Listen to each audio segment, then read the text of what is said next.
첫 번째는 내일도 새벽 예배가 있으니까 짧게 해야겠다.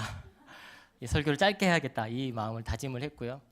또 한 가지는 최대한 설교를 하면서 말씀을 읽으면서 잘 좀 참고 해봐야겠다. 제가 이 말씀을 이 고난주간 이전에 종료주일 때부터 해서 묵상을 하면서 하나님께서 제 안에 주신 은혜들이 있어서 참 많이 울었던 것 같습니다.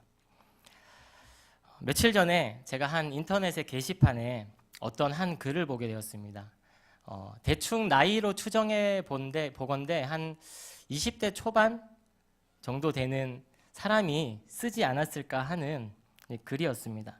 그 내용은 무엇이었냐면 자신에게 지금 가진 것이 하나도 없고 자신은 부모님이 잘 살지도 않고 좀 돈을 모으고 어떻게 생활을 좀 윤택하게 하고 싶은데 넉넉하게 살려면 뭘 해야 할까요? 라는 그런 질문의 글이었습니다. 그 밑에 댓글에 수많은 댓글들이 있더라고요. 보니까 지금부터라도 늦지 않았습니다. 공무원 시험을 준비하십시오. 이런 글도 있었고요.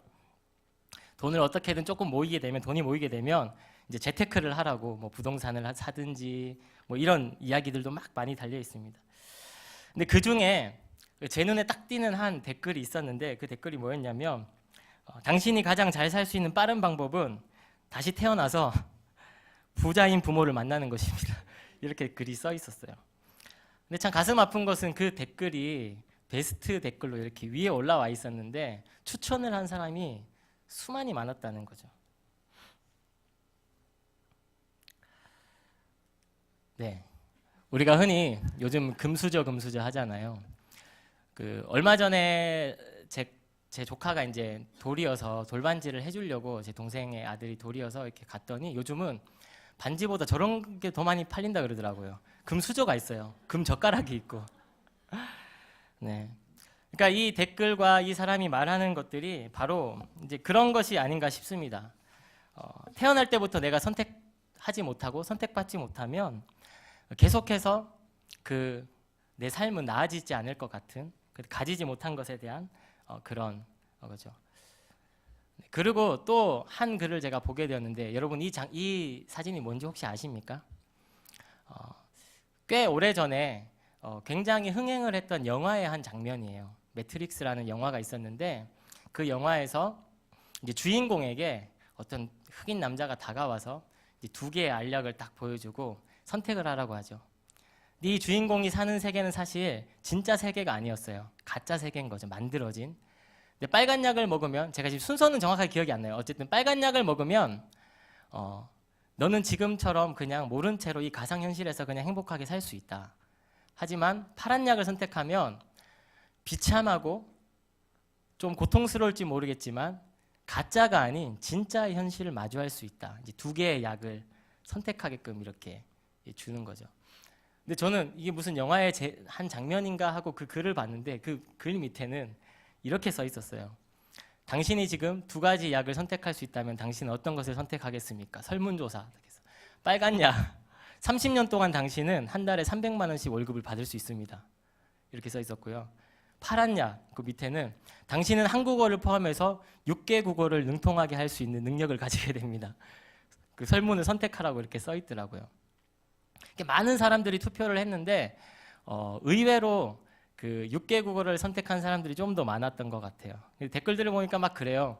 내가 6개 국어만 하면은 한 달에 300만 원보다 더 많이 벌 수 있을 것 같아. 훨씬 더 많이 벌고 나는 편하게 살아야지 이런 글들. 제가 이 두 글들을 보면서 어떤 마음이 들었냐면 사람이 우리가 가지지 못한 것에 대한 열등감과 가지고 싶은 욕구가 강하게 일어나는구나 라는 그런 생각을 했습니다. 이건 우리가 선택할 수 있는 문제가 아니잖아요. 우스갯으로 그렇게 얘기는 했지만 저걸 선택한다고 현실적으로 일어나는 일은 아니잖아요. 이런 것을 통해서 위안받고 자기 위로를 하는 것이죠. 저는 어릴 때 사실 그렇게 썩 형편이 좋은 집에서 이렇게 살았던 건 아닌 것 같습니다. 제가 중학교 3학년 때까지요. 사글세 방에 네 식구가 살았는데 요즘 사글세가 뭔지 모르시는 젊은 분들도 많을 거예요. 그 조그만 집에 살았는데 중학교 3학년 졸업할 때까지 제가 연탄 떼는 집에서 살았어요. 보시면 이 연탄, 우리 중학교 친구들 있는데 이걸로 뭘 할 수 있나 아마 생각할 거예요. 요즘은 음식점에나 가면 볼 수 있는 이 연탄을 난방도 하고요. 겨울 되면은 뜨거운 물이 안 나오니까 거기에다가 이제 큰 냄비를 이렇게 뜨거운 물로 끓여가지고 어머니가 빨간 그 고무 다라에 받아서 목욕시켜 주시고 하셨던 그런 이제 기억도 있습니다. 그래서 제가 이렇게 형편이 그렇게 넉넉하지 못하다 보니까 그 어릴 때 친구들이랑 막 동네에서 한 초등학교 1, 2학년 때쯤 되는 그 나이였던 것 같아요.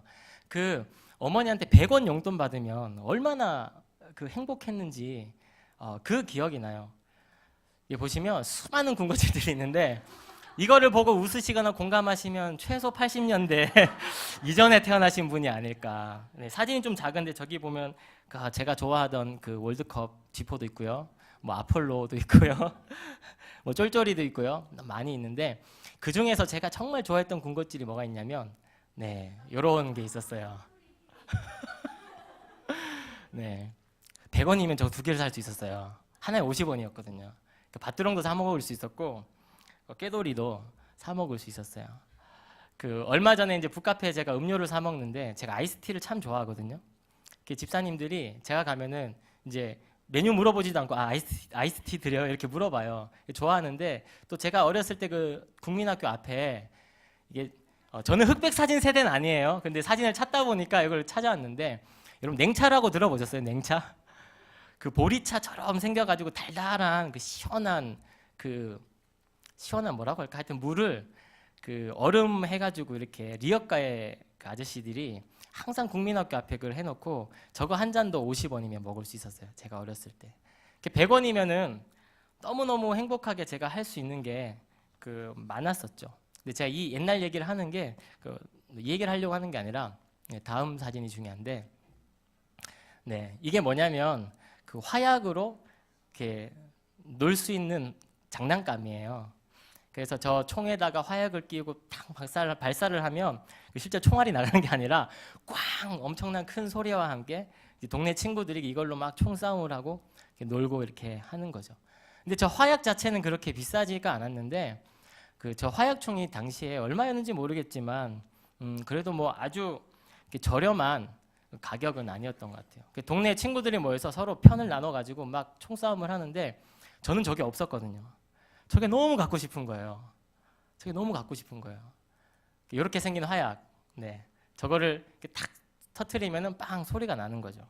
근데 저는 저게 없어서 뭐가 있었냐면 이렇게 생긴 게 있었습니다. 수류탄인데 이거는 한 발씩밖에 못 써요. 하나 꽂아가지고요. 이게 정말 얼마나 비참하냐면요. 친구들 막 총 쏘잖아요. 저는 한 발 꽂아서 던져요. 그럼 빵 터지죠. 그럼 그걸 내가 또 주우러 가야 돼요. 뭐 열심히 막 뛰어가지고 다시 주워다가 다시 껴가지고 또 던지고 총이 너무 갖고 싶었어요. 아무튼 화면 그냥 설교 화면을 넘겨 주셔도 좋을 것 같아요. 아무튼 그러다 보니까 제가 이게 너무 갖고 싶어가지고 늘 문방구 가면 그 두리번 왜냐 화약은 살 수 있었으니까 100원으로 화약 사러 가면서 그 총을 만져도 보고 쳐다도 보고 막 꿈에도 나오고 막 그러다가 어느 날 이렇게 화약을 사러 딱 친구들이랑 문구점을 갔는데 아저씨가 되게 바쁘신 것 같더라고요. 제가 무슨 마음이 들었는지 그 총을 이렇게 훔쳐서 제 품에 넣고 집으로 막 달려갔어요. 근데 그 문구점에서 집까지 얼마 안 되는 거리가 얼마나 길게 느껴지고 막 심장이 터질 것처럼 막 쿡쿡쿡쿡 뛰는지 아무튼 그러고 나서 이렇게 와서 이렇게 총을 탁 뜯었는데 드디어 내가 이 총을 만져보다니. 그날 해가 저물 때까지 친구들하고 신나가지고요 총놀이를 했던 기억이 있습니다. 그리고 밤에 이제 해질 무렵이 돼서 집에 들어왔는데 방에 그 좁은 방에 어머니랑 문구점 아저씨가 앉아 계시더라고요. 엄마가 보더니 잠깐 나가 있으라 그래서 난 이제 죽었구나. 아마 그 이제 훔쳐간 걸 다 아셨고 그 동네가 작잖아요. 예전에는 다 알잖아요. 서로 그러다 보니까 제가 누구 집 아들인지 어디에 사는지 그 부모가 누군지 다 이웃 사촌들이다 보니까 다 알고 계셨던 것 같아요. 그래서 아저씨가 그냥 그때 저를 잡아서 이렇게 혼내지 않고 그러니까 어머니한테 그냥 조용히 가셔서 이런 일이 있었다 하시면서 그 총을 뺏기진 않았거든요.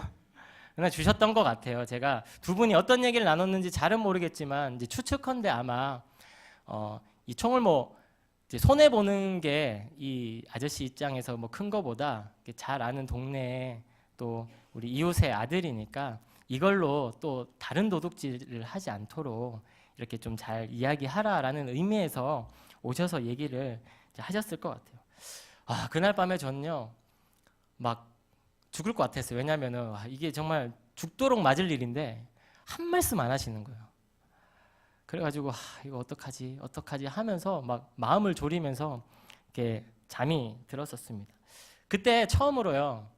제가 이런 얘기를 한다고 해서 제가 뭐 어렸을 때 불행했냐 뭐 그렇지 않았어요. 근데도 우리 집이 조금만 돈이 더 있었으면, 조금만 더 잘 살았으면, 내가 가지고 싶은 장난감 좀 마음껏 사봤으면 얼마나 좋을까 이런 생각을 이렇게 한번 해보게 되었습니다. 사랑하는 성도 여러분, 여러분들이 혹시 태어나면서부터 여러분들의 조건을 선택하여 태어날 수 있다면 지금처럼 여러분들 선택하여 태어나셨겠습니까? 저는 아닐 것 같아요. 그러니까 부모의 사랑 뭐 이런 걸 다 배제하고요. 제가 태어나기 전에 내가 골라서 태어날 수 있다면 제가 이 얼굴로 태어났겠습니까? 2kg 태어났을까요? 아니죠.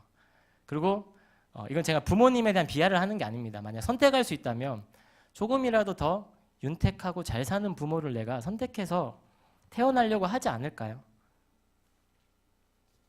저는 이번 고난주간에 이 로마서 5장의 말씀을 묵상하면서 이 선택이라는 부분에 대해서 우리가 선택할 수 없었던 두 가지에 대해서 하나님께서 알게 해주셨고 그것으로 주시는 십자가의 그 은혜를 한번 묵상해 보게 되었습니다. 예수님께서 십자가에 죽으시기 위해서 예루살렘으로 들어오실 때에 수많은 무리들이 또 그의 제자들이 자신들의 그 왕이 되실 분이 그렇게 초라하고 비참한 모습으로 그냥 나무 십자가에 달려서 죽을 거라고 생각은 안 했을 것입니다. 그 종려나무 가지를 흔들며 예수님을 맞이했던 그 수많은 백성들은 이제는 우리에게 다윗과 같은 그런 강력한 왕이 와서 이 로마로부터 받고 있는 고통과 압제와 우리의 이 아픈 현실들을 해방시켜 줄 것을 기대했습니다. 우리의 현실이 좀 더 잘 사라질 것에 대한 그런 기대와 소망이 있었던 거죠. 그래서 그 백성들은 예수님이 오실 때 그런 기대를 가지고 주님을 바라보고 있었는데 반대로 그 무리들을 바라보시는 예수님의 마음은 어떠셨을까요? 예수님은 그들을 어떤 모습으로 바라보셨을까요? 저는 그 해답이 오늘 함께 읽은 본문의 8절에 나와 있다고 생각합니다. 우리가 아직 죄인 되었을 때. 주님의 눈에는 아마도 자신을 맞이하러 온 그 수많은 무리들 또 지금 여기 있는 저와 여러분을 향하여 바라보실 때에 아주 불쌍한 죄인으로 우리를 바라보지 않았나 그런 생각이 들었습니다. 그리고 나서 다시 한 번 더 제 자신을 돌아보니까요. 지금의 제 모습이 그때의 그 군중들의 모습과 다를 게 하나도 없더라고요. 제가 곰곰이 한번 생각을 해봤습니다. 내가 요즘에 가장 관심을 가지고 있는 건 뭐지? 내가 기도하고 있는 제목은 뭐지? 내가 하나님께 바라고 구하고 있는 것이 뭐지? 라고 이렇게 생각을 해보니까요. 지금 현실을 살아가면서 나에게 필요한 것들, 내 삶에 부딪히는 문제들 다 나 중심의 그 이기적인 구할 것들 밖에 없었던 것이죠. 물론 십자가의 능력은 이 모든 것들을 해결할 수 있는 은혜가 우리에게 있습니다. 하지만 본질적으로 주님이 우리에게 알기 원하시는 그 십자가의 진정한 능력은 바로 우리가 끊을 수 없는 그 죄로부터의 자유와 해방이었습니다. 우리가 선택하지도 또 원하지도 않았지만 인간으로 태어난 우리 모두에게는 그 누구도 해결할 수 없는 죄의 문제를 가지고 있는 것이죠. 그리고 그 죄의 근원을 해결하시기 위해 주님은 십자가에 달리신 것입니다. 이것은 우리의 선택과 행위로 얻어진 것이 아니라 인간인 우리가 누구나 태어날 때부터 벗어날 수 없는 그 죄의 문제입니다. 제가 대학 시절 때 신학을 공부하면서 그 아담과 하와의 그 창세기 장면을 보면서 그런 고민들 다들 해봤을 것 같아요. 왜 그 둘은 하나님이 다 먹으라고 했는데 그 꼭 먹지 말라는 그 선악과를 손을 대가지고 지금 우리가 이렇게 힘들고 어렵게 만들었을까, 이런 생각들 한번 해보지 않나요? 그런 생각들을 했었습니다. 근데 그 생각을 가만히 지금 와서 제가 돌이켜 보니까 제가 어떤 마음으로 생각을 했냐면, 내가 짓지도 않는 죄인데 왜 내가 고통받아야 되지? 이런 마음이 있는 거죠. 내가 짓지도 않은 죄 때문에 왜 내가 고통받아야 하는가? 이 죄는 나와 상관이 없는 것이 아닌가 하는 그 마음이 제 내면에 자리하고 있었던 것입니다. 결국 우리는 태어날 때부터 우리의 선택권이 없었지만 어쩔 수 없는 그 죄인이라는 사실을 인정하지 못하면 우리에게 사실 예수님의 십자가는 아무런 의미가 없는 것이죠. 그렇기 때문에 우리 안에 십자가가 진정한 능력과 은혜임을 알게 되려면 먼저 우리가 죄인임을 인정하는 것에서부터 시작해야 한다는 것입니다. 바로 이것을 알게 하시고 우리의 입술로 고백해 하신 이가 성령이신데, 제가 처음 하나님을 인격적으로 만났을 때를 생각해 봐도 그랬던 것 같아요. 어떤 특별한 잘못이나 단순히 내가 살면서 행했던 그 나쁜 일 정도로 내가 그렇게 회개하고 눈물이 나고 내 가슴을 치며 그렇게 통곡했던 것은 아닌 것 같아요. 물론 그 시간 동안에 내가 하나님 앞에 지었던 죄들도 다 생각이 났죠. 또 회개하기도 했죠. 그런데 정말 내가 가슴 아프고 비참하고 고통스러웠던 거는 성령께서 나에게 깨닫게 해주신 것이 그저 내 존재 자체가 하나님과 동등히 설 수 없는, 하나님과 함께 할 수 없는 죄인이었다라는 것이죠. 하나님과 이렇게 교제할 자격이 없는 그 존재라는 그 자체가 얼마나 비통하고 아픈 일인지 성령께서 나에게 알게 하셨고, 그렇기 때문에 하나님 앞에 비참하고 초라한 이 존재가 감히 하나님께로 나아갈 수 있는 다리가 되는 십자가가 있다는 그 사실이 얼마나 감격스러웠는 줄 모릅니다. 사랑하는 성도 여러분, 우리 안에 하나님의 사랑과 그 십자가의 은혜가 식어져 가고 있습니까? 혹시 메말라져 있습니까? 그렇다면 먼저 우리 안에, 내 안에 내가 죄인임을 망각하고 있는 것은 아닌지 하나님 앞에 우리 자신을 한번 진실되게 돌아보길 원합니다. 우리는 신앙생활을 하면서 이제는 우리가 행위로서 짓게 되는 죄에 대해서는 민감하게 생각을 하면서 내가 존재 자체부터 하나님과 함께 할 수 없었던 정말 비참한 죄인이라는 사실을 잊고 살아갈 때가 너무나 많은 것 같습니다. 자격 없는, 하나님 앞에 설 수도 없는 이 능력 없는 자임을 날마다 우리가 알고 주님 앞에 나아갈 때, 주님 앞에 설 때에 주님의 그 십자가가 얼마나 우리에게 큰 능력인지 다시 한 번 더 깨닫게 될 줄 믿습니다. 두 번째로 제가 선택할 수 없었던 그 한 가지에 대해서 묵상한 것은 바로 우리가 죄인임을 선택할 수 없었던 것과 같이 이제는 우리가 하나님께로 나아갈 수 없었는데 우리가 하나님을 선택한 것이 아니라 하나님이 먼저 우리를 찾아와 그 사랑으로 선택하여 주셨다라는 것이었습니다. 그리스도께서 우리를 위하여 죽기를 선택하시고 그 말씀대로 죽으심으로 우리에게 구원의 은혜가 베풀어진 것은 전적인 하나님의 사랑의 선택이었습니다. 만약에 우리가 죄인임을 깨닫기만 하고 그것을 해결할 수 있는 방법은 주어지지 않았다면 우리 인생은 얼마나 비참하고 고통스러울까요? 주님의 십자가는 바로 하나님이 우리를 그렇게 버리지 않으시고 우리를 선택하셨다라는 상징이 되는 것입니다. 우리는 죄를 짓게 되면 반드시 심판을 받게 되어 있습니다. 그 죄의 값이 무거운 만큼 무거운 형벌을 받게 될 것입니다. 내 생명으로도 그 값을 치를 수 없는 무거운 죄가 태어날 때부터 나에게 있는데 내가 해결할 수 없는 이 죄의 문제를 우리 주님이 흠없고 죄 없으신 그분께서 십자가의 죽으심으로 그 죄를 해결해 주신 것입니다. 9절의 말씀처럼 그것으로 인하여 우리가 의인이 된 것이 아니라 주님의 죽으심으로 말미암아 의롭다 하고 여겨주시는 은혜가 우리 안에 있는 것입니다. 죄 없음이 아니라 죄 없다라고 여겨주시는 하나님의 은혜가 우리에게 임하였다라는 것입니다. 이 확증이라는 단어는 법정에서나 쓰일 법한 그런 단어입니다. 이 단어는 확실히 증명하다, 그런 증거가 있다라고 이야기하는 단어인데, 바로 그리스도의 십자가는 우리 죄가 그것을 대신하였다라는 확실한 증명, 확실한 증거이기 때문에 우리를 구원하시기로 선택하신 하나님의 사랑이라고 말할 수 있는 것입니다. 우리 모두가 선택할 수 없는 죄를 가지고 태어난 것과 같이 주님의 십자가 또한 우리 모두의 죄를 구원하시는 하나님의 선택이셨습니다.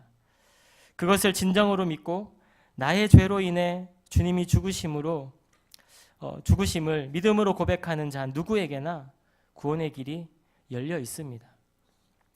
말씀을 정리하겠습니다. 우리가 택할 수 없었던 이 죄의 문제로 우리는 영원히 죽을 수밖에 없는, 용서받을 수 없는 존재이기도 했지만, 또 우리가 택할 수 없었지만 하나님의 그 무조건적인 사랑의 선택으로 이제는 죄 사함을 받고 의롭다 여김을 받을 뿐 아니라 그것을 넘어서서 하나님이 자녀라 부르시는 하나님의 자녀가 될 수 있는 은혜를 우리에게 주셨습니다. 저는 그 결과가 바로 오늘 이 시간 우리가, 저와 여러분이 하나님 앞에 나아갈 수 있는 이 예배의 시간과 같은 것이라 믿습니다. 이제는 하나님과 함께 교제할 수 있는 은혜, 우리의 기도가 응답되어지는 은혜, 주님과 삶 속에서 함께 동행하며 함께 할 수 있는 은혜가 그 십자가로 말미암아 우리에게 주어졌습니다. 우리가 선택할 수 없었던 이 두 가지의 모습에 대해 날마다 우리가 기억하고 그 십자가 은혜를 우리 삶 가운데 깊이 누리시는 저와 여러분 되기를 간절히 소망합니다.